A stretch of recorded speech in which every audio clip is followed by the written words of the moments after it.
Well, hello again. Lots of things to talk about. First of all, again, some of you are doing quite well on the grades. Keep up the good work. Anyone that's in the mid to high 80s in 80 or 81 and is doing very well.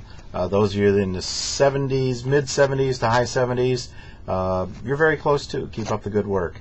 Also, a couple of things. Don't forget there is no spring break per se in this class because we have students from all over the state. So make sure you get your assignments turned in.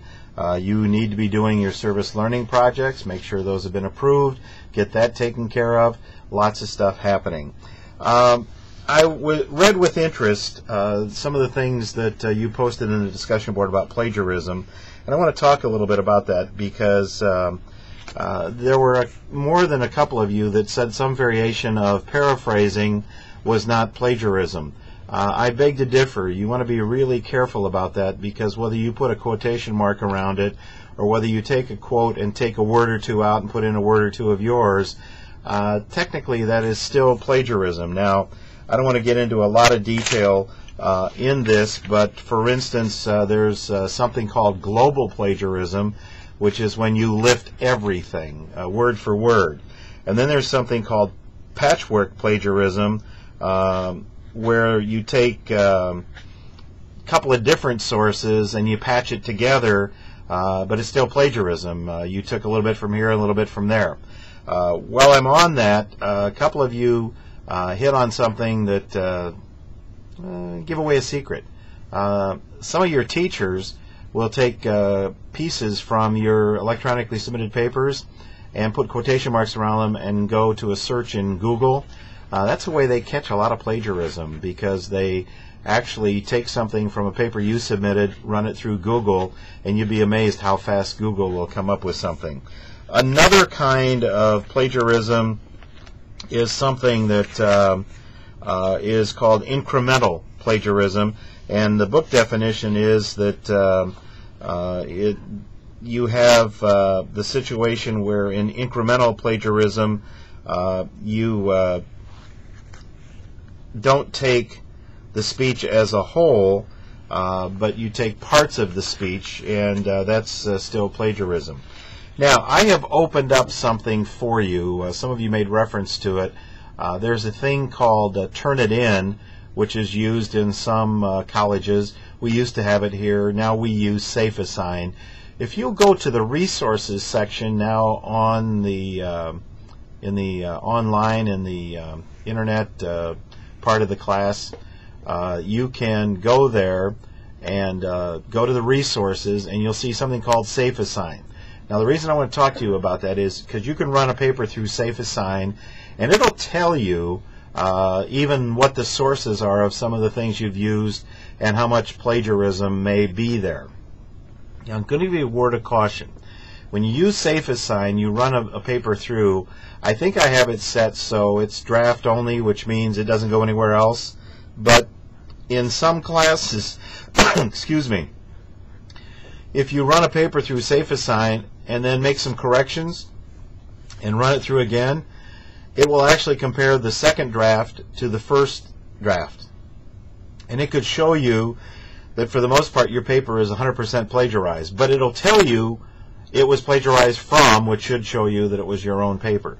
Now let me give you my example real fast. We have something here at the college called the O'Bannon Institute.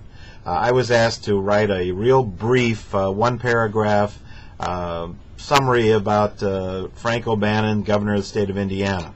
And I did that. And oh, by the way, what you need to know is he's from a small town in Indiana. His family owned a newspaper. He was governor of Indiana. He had been lieutenant governor. He went to a governor's meeting in Chicago. He had a stroke. A few days later, he died in the hospital. All right, now, pretty much routine knowledge. It's everywhere. Every newspaper covered his death in Chicago. Every newspaper in Indiana wrote about Frank O'Bannon, his upbringing, his growing up in his small town, the fact that his family owned a newspaper. So just for the heck of it, I ran that little paragraph through SafeAssign, and lo and behold, it came back 100% plagiarized. And it was because every single fact had been in print somewhere else.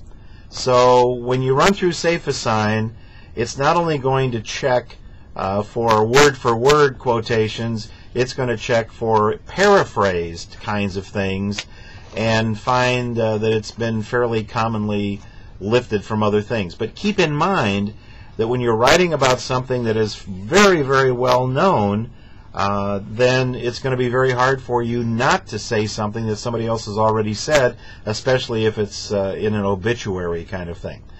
What do you do to get away from it? Well, one of the things you do is cite your sources, so that it's clear that material for this article came from USA Today, Chicago Tribune, Indianapolis Star, this kind of thing. As long as you cite your sources, you're in pretty good shape. So remember that paraphrasing is not going to be an inside track to not plagiarizing.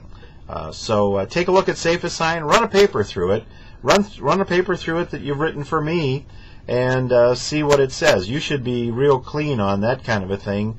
And don't forget that any teacher can take any paper that you've electronically submitted, or they can scan it and get it electronic themselves and run anything you have through SafeAssign.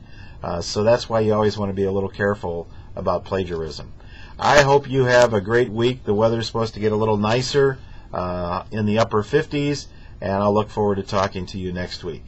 You have a good one, and don't forget to get those assignments in. If you've got zeros, get those in. There's going to be a period of time, folks, when it's going to be too late to send any assignment in. Get the assignments turned in. Get those zeros converted. Remember, I've said it, I'll say it again. A 50, which is an F, is a lot better than a 0 when we're dealing with numbers. So play the game. Have a great one. St. Patrick's Day is next Tuesday, so don't forget to wear green, and top of the morning to you all. Bye.